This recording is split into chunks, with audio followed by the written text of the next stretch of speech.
Today's topic is, why do men cheat in relationships or marriages? It's a million-dollar question, and today, I'm going to answer it based on what I've consistently observed in therapy over the years. What I repeatedly feel is that promiscuity is rising. Many men are cheating in marriage. Now, this doesn't mean that women don't cheat. In fact, nowadays, women may be cheating just as much or even more. I'll address that separately. But the only difference is that men usually admit it. Sometimes, they don't even feel the kind of shame that women often do. Women tend to hide such things, which is why their actions remain undisclosed. On the other hand, some men talk about it openly, even boastfully, especially among their friends. Let's admit it, there's an innate desire in men, rooted in human evolution, which is why Islam, understanding our biology, allows up to 4 marriages, provided justice can be done among the wives. This was something I used to strongly object to. But now, as a mature woman, I understand that there is wisdom in every command of Deen religion. None of its rulings are without purpose. Our religion takes our biology into account. Whether it's the command of hijab or anything else, people often criticize my videos and ask why I cover my face. Let me be clear, I don't promote face covering for every woman. I've explained this in detail before. Just like everyone wore masks during COVID and nobody objected, this too is a personal choice. My husband didn't ask me to do this, nor did my parents.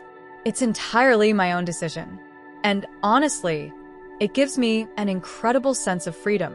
I no longer worry about how I look when I step out or record a video. I just cover my face and go about my work. It's very liberating. The confidence I've gained since doing this is indescribable. As women, we rely heavily on our appearance. I did too. But now, my confidence isn't tied to my looks. Your identity should be more than your face. It should be about the values you stand for, your character, how you ease others' lives, and the impact you have.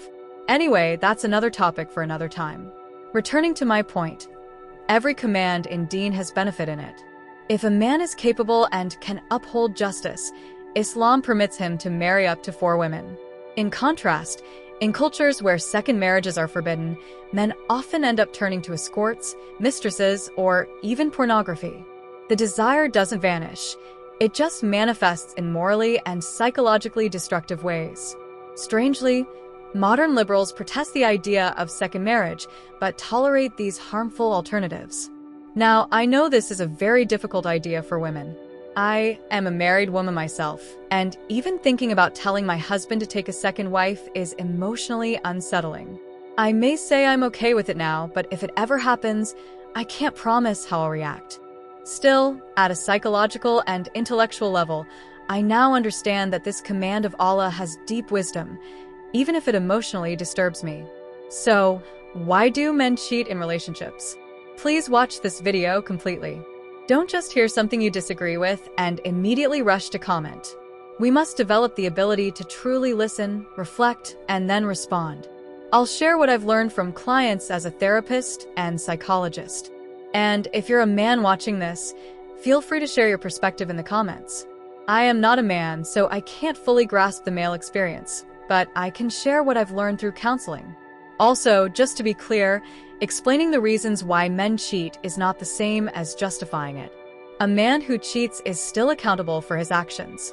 I am simply discussing the underlying causes, not endorsing the behavior. Now, let's get to the reasons. The first major reason is this. Men have a natural desire to feel appreciated, loved, and respected. We all know what these words mean in English, but what do they truly mean in action? And for women in relationships who haven't yet faced infidelity, working on these aspects can protect your bond. And for those who have already gone through it, this might help you understand why it happened. In the beginning of a relationship, there's a lot of appreciation. But over time, we begin to take each other for granted. And by appreciation, I don't just mean compliments on looks.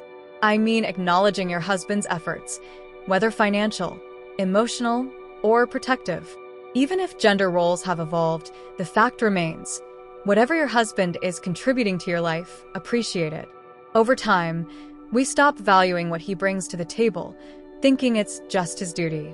But women also need constant validation, reassurance, and affection, just like men do. Men want to feel like the hero in their wife's life. And when they don't receive that feeling at home, when their efforts aren't acknowledged or appreciated, they start to feel invisible.